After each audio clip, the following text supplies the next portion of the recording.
But can I take us to a different level of government that we don't talk about nearly enough? Local government. They should be interested in rates and roads and rubbish, important things like that. But one of the things that local governments like to do is they set up what are called sister city programs or twin city programs. Quite often, a town or a city will set up a sister city, twin city program with a city on the other side of the world in a very interesting place so they can have tax-funded ratepayer-funded holidays.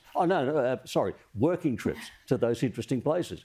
But in the Borough of Brent in London, they've done something quite different.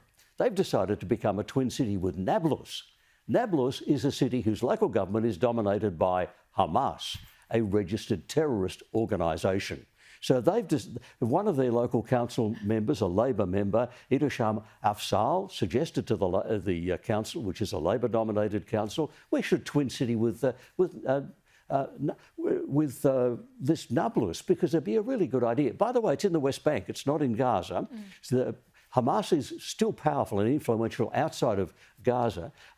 They simply haven't worked out what this means and what kind of signal it's sending. I wonder if in Brent there are any Jewish citizens, any Jewish ratepayers, and whether they were consulted by the Borough Council before they decided to twin up with a Hamas-controlled city. But 15 council members in this West Bank city are members of Hamas. So it's absolutely outrageous that a British local government would nominate them as a sister city or as a twinning city.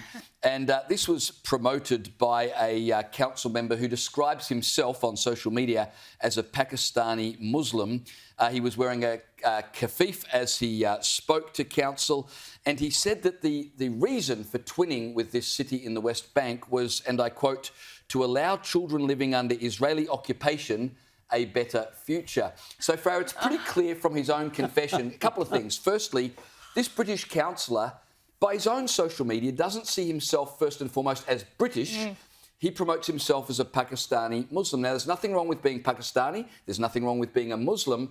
But if you're a British local government councillor and you see yourself as something other than British first, that's a problem. Keir Starmer, the Prime Minister of the UK, just recently talked about the problem we've got in the UK is we've become a quote-unquote island of strangers.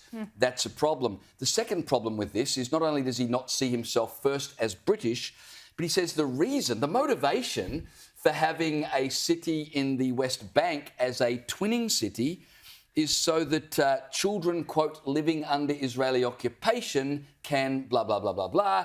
Clearly, this is highly political. He's pushing a cause rather than doing something to benefit his local ratepayers who gave him the platform to speak in the first place. This is my problem with local government. It's full of wannabes, people who, I'm far too good to rubbish about roads, rates and rubbish. I want to change the world. Well, if you're that good, run for the Prime Ministership, run for federal parliament.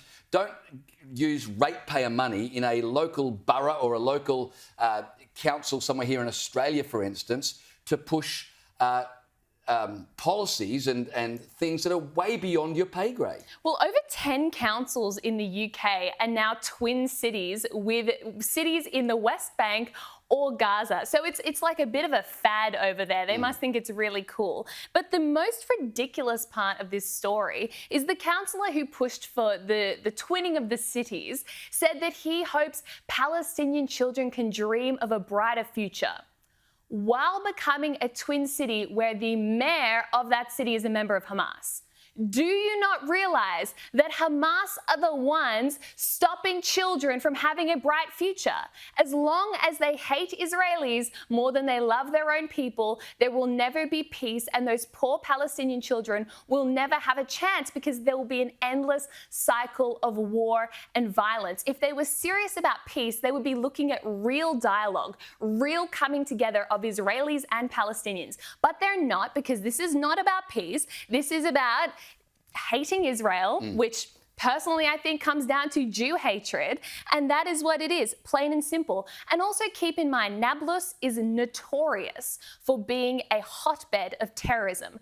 Just in the last year, the IDF recorded 6,000 1,000 terror incidences in the whole West Bank. 1,000 terror incidents were thwarted by Israeli security forces. This is a dangerous place. Nablus in particular has around, I think it's 4 refugee camps, which basically are breeding grounds for Hamas. So it's really dangerous. So if you're a ratepayer and you're listening to your local councillor say, part of having a twin city with Nablus is that we can bring young Palestinians to our borough in the UK to bond with our young people. Enjoy that. I'm not sure that's such a great idea. One more thing before we move on. You know, there's a common feature with all these woke councils, whether they're in the UK or in Australia. You start to look at their finances and you always find they're raising their rates continually. I don't know how ratepayers put up with it, but this particular borough in the UK, they have just raised their rate levy to the highest permissible level. It's an absolute outrage. They're charging the maximum amount for people living there to pursue these internationalist policies that have nothing to do with helping locals. Yeah, and they should have consulted an Australian local councillor, an Australian that would alderman. not have helped. He would have said, mate, really bad idea. Twin with Suva in Fiji, much better beaches.